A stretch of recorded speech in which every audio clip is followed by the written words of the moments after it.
Olá, meus amigos, um dia de muita paz para todos nós.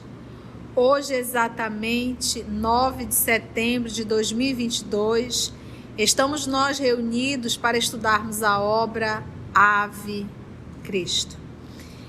Nós vamos iniciar fazendo a nossa prece de gratidão, que será proferida pelo nosso amigo Augusto. Logo depois, a nossa querida amiga Aramita irá fazer a recapitulação do nosso último estudo da obra Ave Cristo.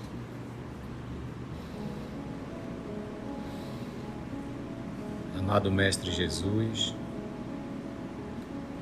te agradecemos, como sempre, por estarmos reunidos em Teu nome, por ter essa vontade de permanecermos buscando os Teus ensinamentos e ao mesmo tempo te rogamos, Mestre, que nos dê a força, a coragem e essa vontade seja cada vez mais viva em nossos corações, para que possamos, Mestre amigo Jesus, junto contigo, cada vez mais buscar essa nossa reforma, essa nossa melhoria moral, para que, juntos, todos nós aqui presentes, dos dois planos, possamos, Mestre, cada vez mais estarmos unidos a Ti.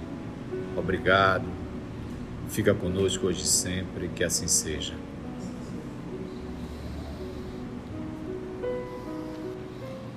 Em nosso último estudo, vimos o Tassiano e a Blandina partirem para Roma, atendendo ao chamado de Helena, de que a Lucila estava passando mal, estava às beiras da morte.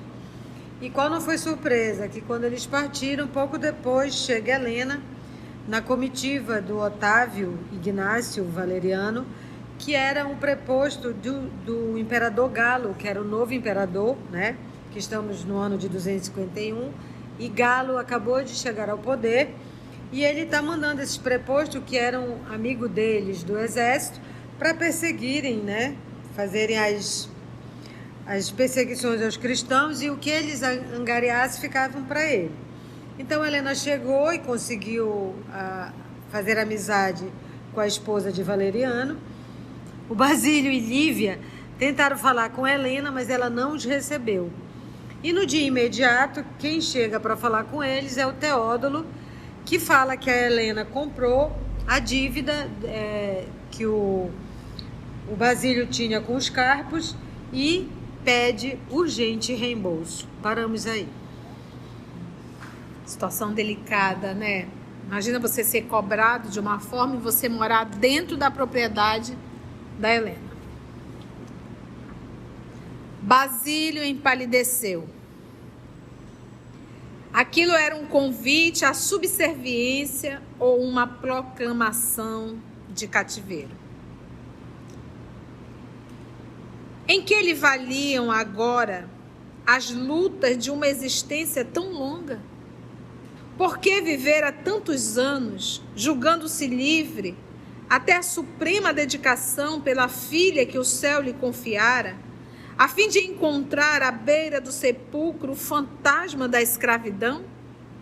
Porque, recordando o conceito de escravo naquela época, se eu devesse uma soma a Aramita e não pudesse pagar essa soma, logo eu era o que da Mita? Escrava, tá? Era assim o conceito. Nevara-se-lhe, embranquecera-se a cabeça, buscando na consciência reta o melhor meio de equilibrar-se com o mundo e com a vida. Sofrera inúmeras privações e dificuldades no percurso da extensa peregrinação terrena, mas nenhuma assim tão angustiosa como a daquela hora em que se presumia a cavaleiro de qualquer humilhação. Compreendeu tudo. A senhora devia odiar-lhes a presença. Provavelmente soubera em Roma que Tassiano e a filhinha se lhes haviam afeiçoado ao lar humilde e considerava-se talvez furtada em seus afetos. Levou a destra ao coração descompassado, enquanto as lágrimas lhe corriam em fio sobre as grossas rugas. Lívia percebeu-lhe a aflição e correu a ampará-lo. O velho abraçou-a em silêncio e, depois, com humildade, suplicou a Teódulo a concessão de algum tempo. Desejava aguardar o regresso de Tassiano para entender-se com ele relativamente à questão. Mas lembra quantos meses se passava só dentro do navio? Imagina, ela quer o pagamento de imediato. O enviado de Helena, no entanto, mostrou-se inflexível. O problema não poderia ser adiado além de uma semana. Ou seja, uma semana, Tassiano ainda está chegando em Roma. Está em caminho. São 30 dias ou 60 dias só de barco. É muito tempo uma viagem. O problema não poderia ser adiado além de uma semana. Determinado portador retornaria à metrópole imperial, conduzindo o dinheiro que Opílio Vetúrio desembolsara. O ancião, confundido, insistiu para que a genitora de Blandina lhe concedesse a graça de uma audiência, mas o administrador dissipou-lhe a esperança. Helena não desceria a qualquer entendimento com plebeus, servos ou devedores. Sem saber o que fazer, Basílio declarou, por fim, que visitaria alguns amigos prestigiosos com o objetivo de estudar a inesperada exigência, prometendo uma solução tão apressada quanto lhe fosse possível. A sós com a filha, examinou, angustiado, o problema que o destino lhe propunha. Reconhecia-se extenuado. Jamais obteria recursos compatíveis com a necessidade do resgate. Por mais buscasse a moça consolá-lo com observações de carinho e encorajamento, não conseguia subtrair-se ao abatimento que o dominava. Convicto de que os únicos benfeitores capazes de auxiliá-lo na travessia do obstáculo seriam os companheiros da atividade cristã, na noite do mesmo dia, procurou a singela residência de Lucano Vestino, antigo presbítero, refugiado num casebre, onde se reuniria uma assembleia de oração. Basílio e a jovem não imaginavam sequer que Teódulo os seguia às ocultas. Localizando o pardieiro em que os cristãos se congregavam, o intendente tornou a herdade, a casa, arquitetando planos para iniciar a devassa. A reunião evangélica, no domicílio de Vestino, caracterizava-se por indefiníveis apreensões. Apenas 20 companheiros participavam do culto. Muitas famílias, aparentemente devotadas ao evangelho, haviam fugido, temendo a presença de Valeriano. Porque a perseguição agora estava o quê? A pino. E quem tinha condições, saiu, fugiu, para evitar ser preso. A igreja de Leão, tantas vezes amargamente provada, conhecia a extensão da violência romana. Entre os prosélitos, os seguidores que não haviam desertado, começaram a surgir manifestações de apostasia, ou seja, abandono da fé. Todo mundo se abandonando. Em razão disso, Somente os espíritos bastante valorosos na fé animavam-se a enfrentar a nova perseguição que se esboçava infalível. Em razão disso, somente os espíritos bastante valorosos na fé. Quando eu vejo isso daqui, eu me deparo com a Covid, né? Que também colocou, porque em verdade aqui eles estavam fugindo da morte. Da perseguição era da morte, da punição, do sofrimento. E a gente viveu um pouco disso na Covid, porque muitos o que fizeram? Fugiram. Por não terem bastante fé, né? Valorosos na fé. Ouvi palestrante falar, palestrante conhecido a nível nacional, que o Covid desrespeitava até a lei de causa e efeito. Falou bonito, né? Mas que erro é isso? Porque é um absurdo. Quando eu falo em lei de causa e efeito, eu estou falando de lei divina. E Deus então perdeu o controle, qualquer um pode passar. Não leu renúncia. Né? Que pena. Vestino, tomando a palavra, formulou sentida prece e leu, nos apontamentos sagrados, a excelsa recomendação do Senhor: não se turbe o vosso coração. Credes em Deus, crede também em mim. Tem uma nota do autor espiritual Emmanuel. Ele diz que isso está no Evangelho do apóstolo João. Não se turbe o vosso coração. Credes em Deus, crede também em mim. A fala de Jesus. Credes em Deus, credes também em mim. O máximo que podem fazer é matar o corpo. Isso serve para tudo. O máximo que uma Covid poderia ter feito era ter matado o corpo, mas eu ia continuar vivo. O máximo que um câncer pode fazer é matar um corpo, mas eu vou continuar vivo. Não é verdade? Credes em Deus, crede também em mim. Meditando o versículo, ergueu a voz e comentou, inflamado de confiança: Meus amigos, acreditamos que a hora é das mais significativas para a nossa família espiritual. Simpatizantes de nossa causa, funcionários do governo, avisam-nos que a opressão romperá cruel.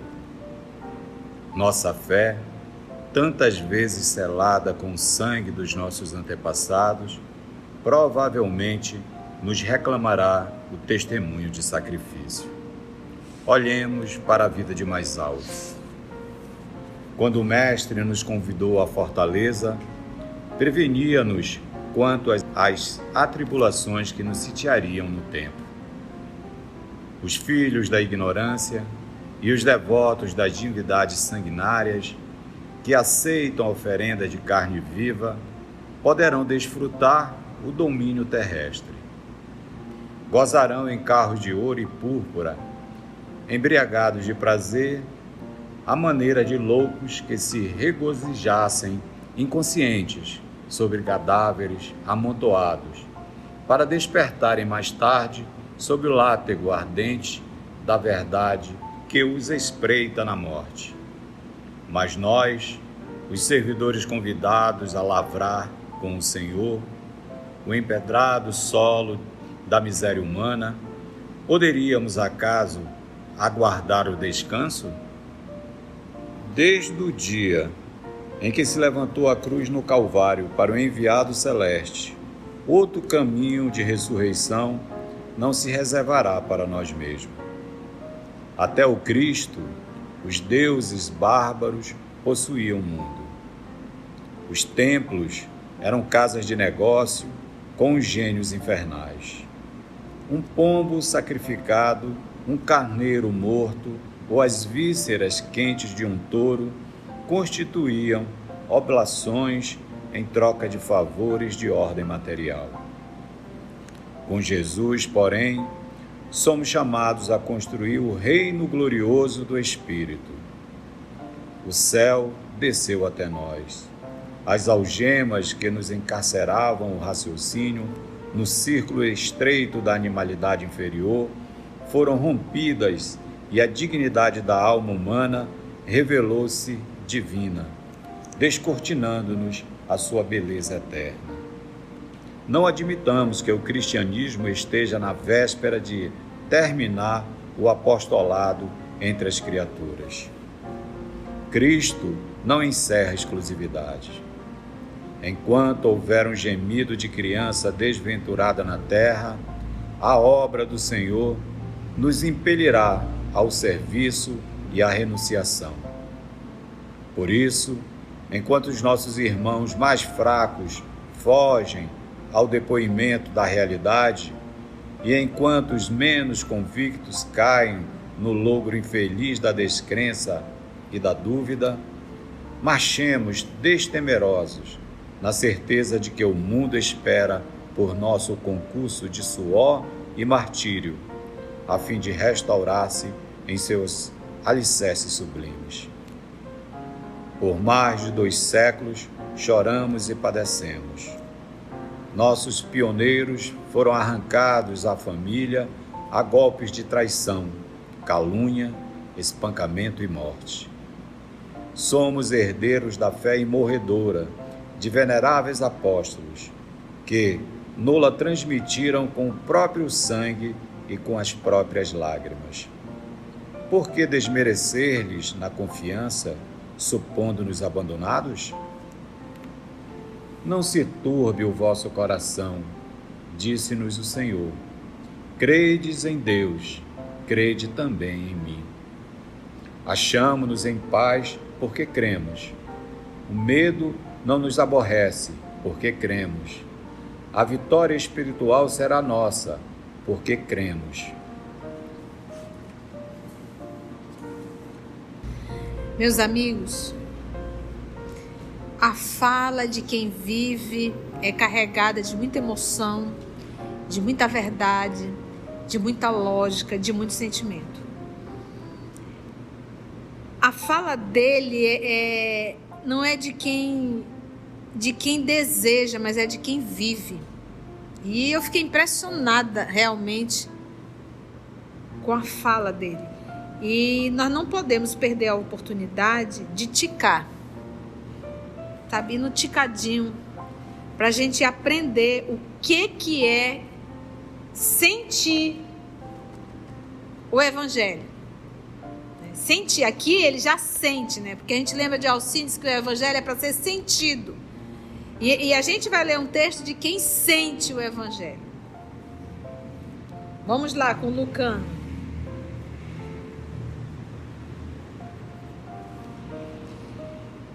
Então, nós temos ali um grupo de 20 pessoas, num lugar bem simples, um casebre. Grande parte fugiu. Olha que existe um grande número de cristãos, mas fugiram. E ele vai falar para essas 20 pessoas que estão apreensivas. Todo mundo com medo. O fato de ter ficado, às vezes, talvez algumas vezes é não ter tido escolha. Não ter tido oportunidade. Não ter tido dinheiro. E estão ali, por exemplo, o próprio Basílio com a Lívia, não tem para onde ir. Então, às vezes, a misericórdia divina nos tira todos os recursos, porque a gente precisa passar. É aquele momento. E às vezes é assim: eu vou para o testemunho, mas como eu conheço as minhas fragilidades, me ajuda, tirando todos os recursos para que eu não venha fugir. Então você vê que os demais colegas que tinham recursos fugiram, não ficou ninguém. Eu vi pessoas viajando de Manaus, saindo de Manaus, quando a Covid aqui estava, o pessoal mudou. Teve gente que se trancou, mas porque tinha recurso. Quem não tinha teve que ficar por aqui mesmo. E mesmo que mudou, acabou pegando. Então, a gente vê que algumas vezes a vida nos fecha todas as saídas, porque só existe uma. E a do caso aqui do Basílio e da Lívia é só uma porta. Então, talvez os 18 que lá estão também estejam na mesma situação. Então, agora a gente diz assim, Jesus fechou todas as portas, existe só uma porta, mas não se preocupe, porque eu estou com vocês. Porque a vida da gente chega um momento que tem só uma porta. Grande parte da nossa vida tem várias portas, mas chega um momento que é uma porta só.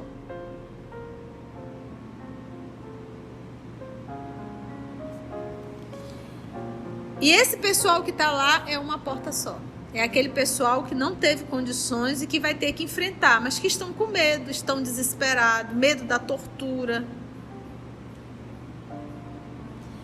Meus amigos, acreditamos que a hora é das mais significativas para a nossa família espiritual. Porque qual é a hora mais significativa da nossa vida? É a hora do testemunho. A hora mais significativa não é quando a gente alcança o diploma. Aí é compromisso, responsabilidade. Não é quando a gente casa, quando a gente descasa, não. É esse horário da dificuldade, é a hora de uma porta só.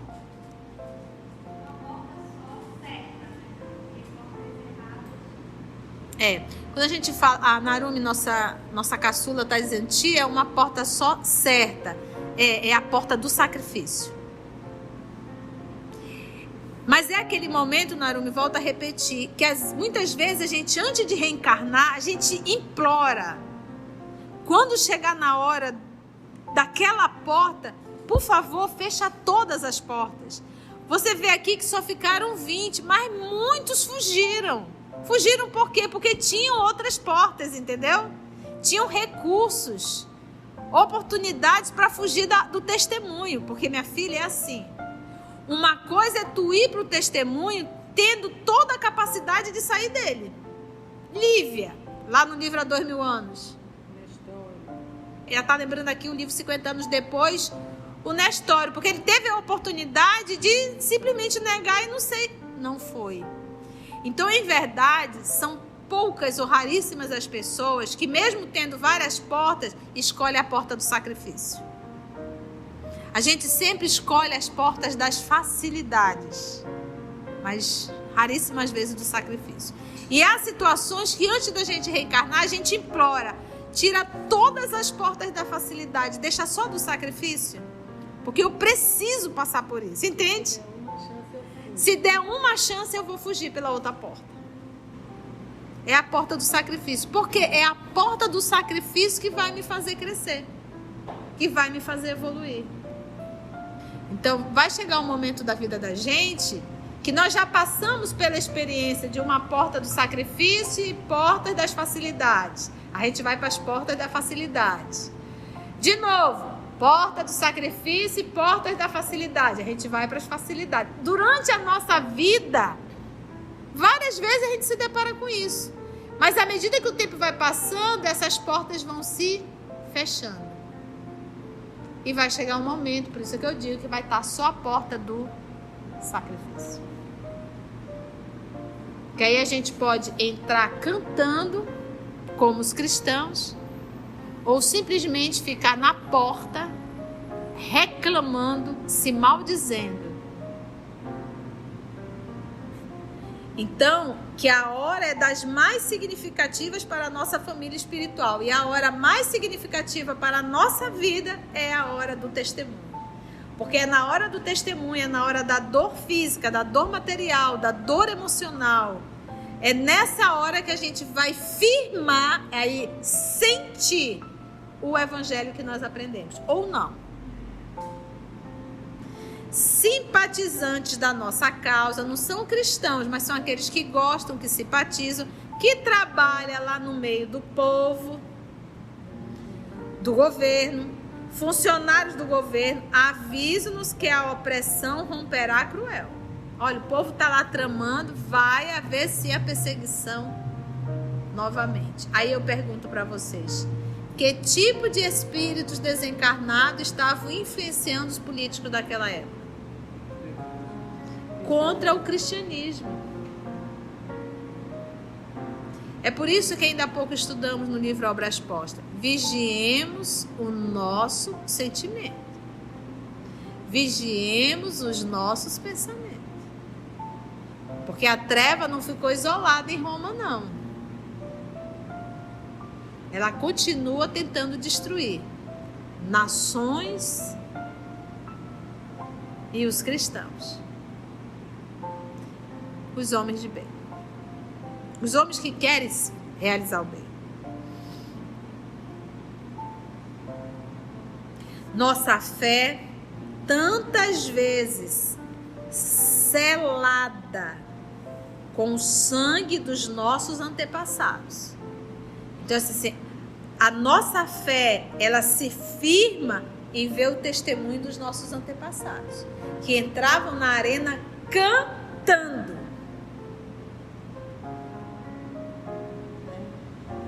E isso nos dá força, nos dá coragem de ter visto. Por que os discípulos adquiriram tanta força? Foi por ter visto Jesus na cruz? Foi por terem visto que Jesus não tinha morrido. Que só quem tinha morrido era o corpo físico de Jesus, porque Jesus em espírito estava vivo. Foi a partir daí a confiança, porque eles tinham a certeza que iriam matar o corpo, mas não iriam matar a alma, que eles iriam continuar o quê? Vivos. Nós espíritas temos essa certeza? Entende? E quando os cristãos entravam cantando, eles tinham a certeza que eles iam permanecer vivos. Então ele diz, nossa fé, tantas vezes selada com o sangue dos nossos antepassados, provavelmente nos reclamará. Agora o quê? O testemunho de sacrifício. Que ninguém vai testemunhar comendo jaraqui com baião de 2, farofa e guaranabaré e depois deitar e ficar balançando numa redezinha. Ninguém vai testemunhar. Nós, os barés, aqui conseguimos entender tudo que a tia falou. Mas se eu fosse por Nordeste, aí, de repente lá para Salvador, dizer, você não vai descansar, você não vai testemunhar comendo um acarajé e tomando uma água de coco.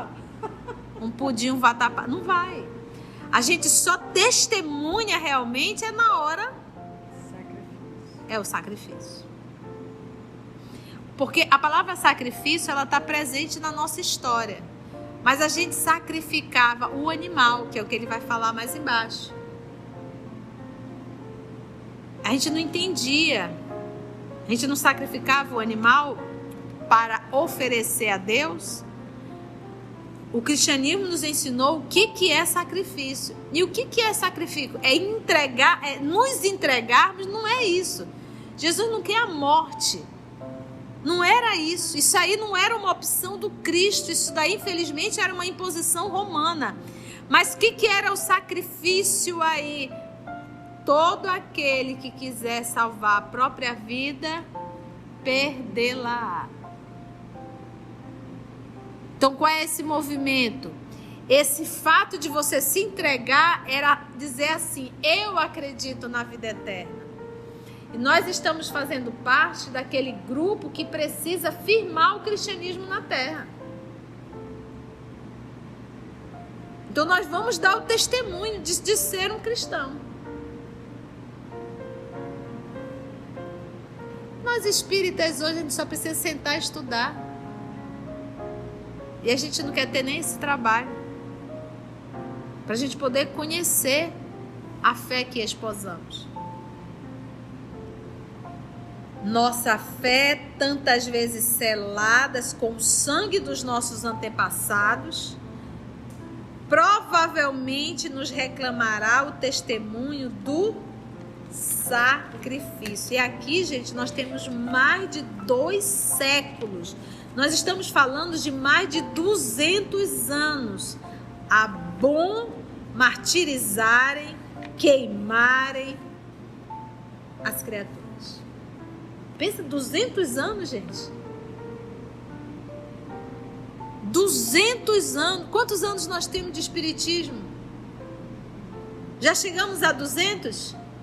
Não. E a gente não acha longo? Agora nós estamos aqui no ano de 250 e pouco, né, Aramita? 251. A bom morrer cristão. Martirizado, torturado, perseguido. Pessoas que perdiam fortunas porque eles iam confiscando tudo. É muito tempo, gente. Olhemos para a vida de mais alto. Deixa de olhar a vida terrena aqui, curtinha. Vamos olhar a vida do mais alto, vamos pensar na vida espiritual. Aí volta de novo o livro há 2000 anos. Lembra quando Líbia foi decepada ali, estraçalhada pelo leão? Como é que aqueles cristãos saíram dali, da arena? Numa esteira, com espíritos nobres cantando. E está lá no livro há 2000 anos. Ela disse que ela sentiu a patada do leão. Acabou. Mas ela saiu do corpo e viu o seu corpo sendo estraçalhado. Quando o mestre nos convidou à fortaleza, e essa fortaleza de espiritualidade, sabe, de nada me atinge, prevenia-nos quanto às atribulações que nos sitiariam, ou seja, cercariam no tempo. Constrói uma fortaleza, porque no mundo tereis aflições. Não viva no mundo numa caixinha de joia, idealizando um romance em que tudo vai ser flores e que tudo vai ser redondo, que o seu casamento vai ser maravilhoso, que os seus filhos são anjos de candura, que a sua vida profissional é uma leveza só, que o país que você mora não tem uma dificuldade, que o seu corpo físico nunca vai enfermar, que ninguém da sua família vai desencarnar. Alguém se prepara para o contrário? Porque quando a coisa acontece, a gente se desespera. E desespero mas isso podia acontecer comigo? Não, cara pálida. Podia acontecer com todo mundo, mas contigo não. Se a gente vê isso no cotidiano, então é linda a fala. Quando o mestre nos convidou à fortaleza, essa proteção, ele estava nos prevenindo quanto às atribulações que nos cercavam no tempo. Aquela mulher que chorava, que enxugou o rosto dele, mulher, por que tu choras? Por que tu tá chorando?